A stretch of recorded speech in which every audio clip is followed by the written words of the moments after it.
السلام علیکم. آج ہم ایکسرسائز نمبر 11 کی ٹرانسلیشن دیکھیں گے اور سیم وہی پہلے کی طرح کہ اگر اس میں کوئی مسٹیک ہو تو پلیز کمنٹس میں مجھے بھی بتا دیں تاکہ میں بھی اس کو کریکٹ کر لوں. تو اسٹارٹ کرتے ہیں ایکسرسائز نمبر 11. گاؤں میں ہم لوگ بہت خوش تھے. We were happy in the village. صبح سویرے اٹھتے تھے. Gets up early in the morning. تمام دن ہوا چلتی تھی. سوری اس میں ایک سینٹینس مس کر گئی. وہ یہ ہے کنویں پر نہاتے تھے. ٹوک شاور آن ویل. تمام دن ٹھنڈی ہوا چلتی تھی. Cold wind blew all the day. دوپہر کو درختوں کی چھاؤں میں سوتے تھے. We use to sleep under the shadows of trees in afternoon. گاؤں کے قریب ایک چھوٹی سی ندی بہتی ہے. Near to the village a small stream runs. اس کا پانی بہت صاف ہے. Its water is very clear. اس ندی کے کنارے ہر موسم میں ہرا بھرا گھاس کثرت سے اگ آتا ہے.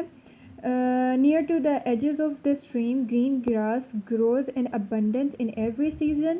یہیں پر میں اپنی بھینسوں کو چراتا ہوں. آئی یوز ٹو گریز مائی بفلوز ہیئر. میرا چھوٹا بھائی اکثر میرے ساتھ ہوتا ہے. Often my young brother was with me. آگے ایکسرسائز نمبر 12 ہے, اس کو دیکھ سکتے ہیں. صبح کا وقت ہے. It's the time of morning. ٹھنڈی ٹھنڈی ہوا چل رہی ہے. کول ونڈ از بریزنگ.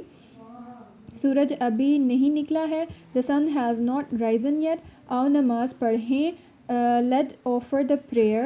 تھوڑی دیر میں سورج نکل آئے گا. The sun will rise after some time. ہمیں مدرسے بھی جانا ہے.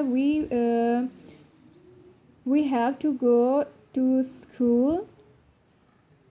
ہم اپنے کام میں لگ جائیں گے. یہ پچھلے والا سینٹینس میں مس کر رہی ہوں, اس کو بھی دیکھ لیں. وی ول سیٹ ٹو آور ورک. اگر ہم مدرسے نہ گئے تو استاد صاحب ناراض ہوں گے. If we did not go to the school the teacher would get angry. اچھے بچے مدرسے سے غیر حاضر نہیں ہوتے. Good students does not remain absent from the school. پڑھائی ختم کر کے سیدھا واپس آ جائیں گے. They will come back straight after completing study.